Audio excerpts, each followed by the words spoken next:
Assalamualaikum warahmatullahi wabarakatuh. Salam sejahtera. Salam Om Swastiastu, Namo Buddhaya. Salam kebajikan bagi kita semua.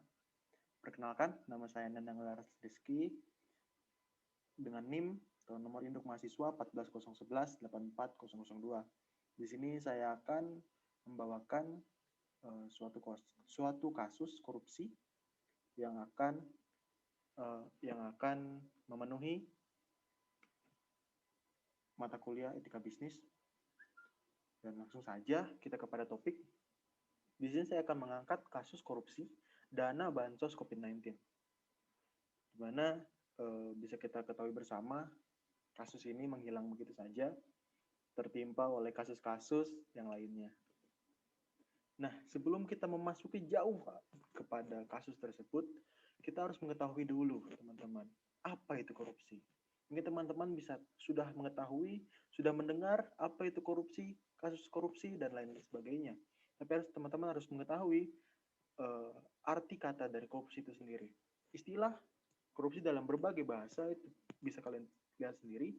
Ada Inggris ada corruption, Prancis ada corruption, dan Belanda ada korupsi. Dan menurut KBBI, yaitu adalah istilah korup dan istilah korupsi, di mana korup itu adalah kata sifatnya dan korupsi adalah kata bendanya. Di mana korup adalah buruk, rusak, busuk. Atau dengan kata lain, kita bisa memainkan kata, yaitu suka memakai barang orang lain yang dipercayakan kepadanya untuk kepentingan pribadi. Dan untuk mengkorup ini adalah merusak, penyelewengan barang atau uang milik perusahaan atau negara di tempat kerjanya. Maka bisa saya tarik kesimpulan bahwa korupsi itu adalah penyelewengan atau penyalahgunaan hak individu untuk keuntungan pribadi atau orang lain. Di mana di sini korupsi itu adalah penyelewengan yang dilakukan oleh seorang individu yang menyalahgunakan hak dan kewajibannya untuk keuntungan pribadi atau orang lain.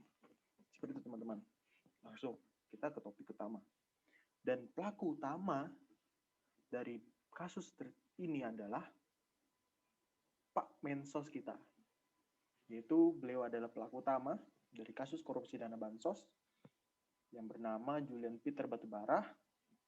Beliau adalah mantan Menteri Sosial Kabinet Indonesia Maju sejak 23 Oktober 2019 hingga terjerat kasus korupsi dana bansos COVID-19 pada tanggal 6 Desember 2020. Cukup singkat. Dan beliau ini memiliki riwayat pendidikan di Riverside City College di US dan Business Administration Degree with minor in Finance di Chapman University, US. Wow. Nah, untuk selengkapnya, saya akan menceritakan sedikit tentang kasus dari korupsi dana bansos ini. Di mana kasus ini diawali dengan pengadaan barang berupa bansos penanganan COVID-19 di Kemensos berupa paket sembako dengan bernilai total 5,9 triliun dengan 2 kali periode. Dan Mensos langsung menunjuk Matius Joko Santoso dan Adi Wahyono sebagai pejabat pembuat komitmen dengan cara menunjuk langsung rekanan. Dan selanjutnya, fee setiap paket bansos disepakati bahwa sebesar 10.000 masuk kepada kantong Mensos. Dan nilai dari bansos ini yaitu 2 kali periode, di mana individu memiliki hak 600.000 per individu. Dan di sini ada 2 kali periode, menandakan bahwa satu periodenya bernilai 300.000 dan dipotong 10.000.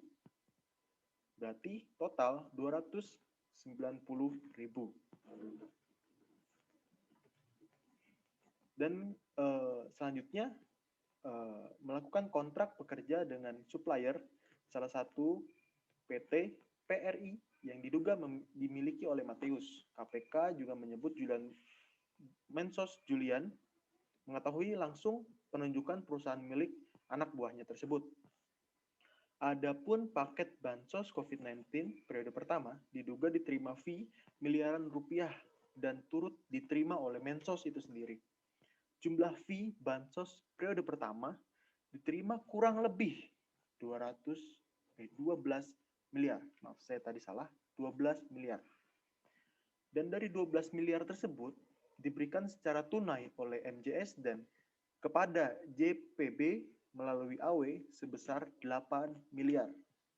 Sekitar 8,8 miliar uang tersebut dikelola oleh orang kepercayaannya untuk mendanai kebutuhan pribadi dari Mensos. Dan ini adalah pelaku, yaitu Julian Batubara, MJS, AW, dan di sini adalah KPK juga menduga tersangka lainnya, diantaranya AIM, berinisial AIM, dan HS, selaku pemberi suap. Dan kalian bisa lihat sendiri di sini berbagai macam pasal yang dijerat oleh mereka, yang terjerat oleh mereka. Nah, mungkin di sini saya akan langsung saja ke pesan moral. Apa sih sebenarnya? Kenapa saya tertarik untuk membahas ini? Saya sudah bacakan tadi di mana riwayat pendidikan seorang menteri, Mensos, mantan Mensos kita. Yang bisa saya petik adalah banyak sekali orang pintar di negeri ini, dan negeri ini tidak akan pernah kehilangan orang pintar. Yang mempunyai riwayat pendidikan tinggi, bahkan sampai pernah memiliki pengalaman mengecap pendidikan di luar negeri. Tetapi dari orang-orang pintar tersebut, hanya dua hal yang bisa kita bedakan, yaitu adalah berakhlak dan bermoral. Di mana dua poin ini memang sangat sederhana, terlihat sangat sederhana, tetapi penuh dengan makna. Kita lihat saudara-saudara bahwa ada konsep yang mengatakan bahwa berilmu tanpa beriman itu adalah ateis, dan beriman tanpa berilmu itu adalah radikal, di mana insan manusia harus melengkapi keduanya. Ditambah yang ketiga, itu kita harus mengimplementasikannya. Dengan cara apa? Amal. Kita melakukan pengamalan. Jadi, bisa saya simpulkan bahwa setiap insan manusia harus memiliki ilmu, harus memiliki iman, ilmu, dan amal. Di mana ketiga komponen ini harus saling melengkapi agar terciptanya insan yang unggul dan bermoral dan berakhlak.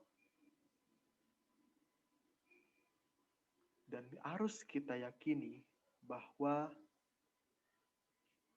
kita harus meyakini iman, kita harus mengusahakan ilmu, dan kita sampaikan dengan amal.